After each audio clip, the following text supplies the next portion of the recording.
ముందు కనబడేదంతా వైష్ణోదేవి హిల్స్ ఇది. So present వచ్చేసి మనం ఆశీర్వాదంలో మనము డాట్ మెటీరియల్లో తీసుకోవడం జరిగింది మన రూమ్స్. సో అది కూడా చూపెట్టడం జరుగుతుంది. నియర్ మీకు ముందట కనబడుతుంది బస్ స్టాండ్ నుంచి స్ట్రేట్ ఇలా రావడం వల్ల మనకి ఇక్కడ ఆశీర్వాదం కనబడేది. ఆశీర్వాదంలో మనం రూమ్ తీసుకోవడం జరిగింది ఆశీర్వాదంలో. సో మీకు ముందు కనబడేది హిల్సే వైష్ణోదేవి మాత. ఇదంతా బై వాక్ నడిచేది అనుకుంటా నాకు తెలిసి, బట్ మనం కూడా రాలేము. సో ఇది వచ్చేసి హిల్స్ అయితే నేను అనుకుంటున్నాను. సో టోటల్గా వచ్చేసి మా డాట్ మెటీరియల్ రూమ్ తీసుకోవడం జరిగింది.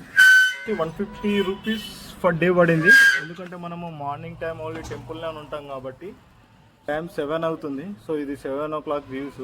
ఇక్కడ ఆల్రెడీ మనకు వచ్చేటప్పుడు దానిలోనే వర్షం పడ్డది, మీకు ఆల్రెడీ వీడియోలో చూపెట్టడం జరుగుతుంది. మార్నింగ్ అయితే మనము వైష్ణోదేవిని దర్శనం చేసుకోవడానికి వెళ్తున్నాను. మీకు ఇలా ఉంది ముందు వ్యూస్ వచ్చేసి మనకు. సో ఇదండి వ్యూ. ప్రజెంట్ వచ్చేసి మనం ఇప్పుడే రీచ్ కావడం జరిగింది. మార్నింగ్ 10 o'clock వెళ్ళాము, దాదాపు ఇప్పుడు 7 అవుతుంది. దాదాపు 9 hours పట్టింది మాకు జర్నీ కట్రా నుంచి ఇక్కడికి. సో క్యాబ్లో రావడం జరిగింది. మీకు ఆల్రెడీ మీకు లింక్స్ కూడా పెడతాను డిస్క్రిప్షన్స్. ఎవరైనా రావాలనుకుంటే కింద నెంబర్ కూడా ప్రొవైడ్ చేయడం జరుగుతుంది మీకు.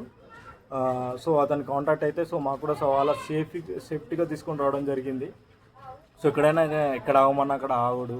సో ఏ లొకేషన్ అయినా బాగున్నప్పుడు ఆయన ఆగి మాకు ఎక్స్ప్లెయిన్ చేయడానికి కూడా జరిగింది.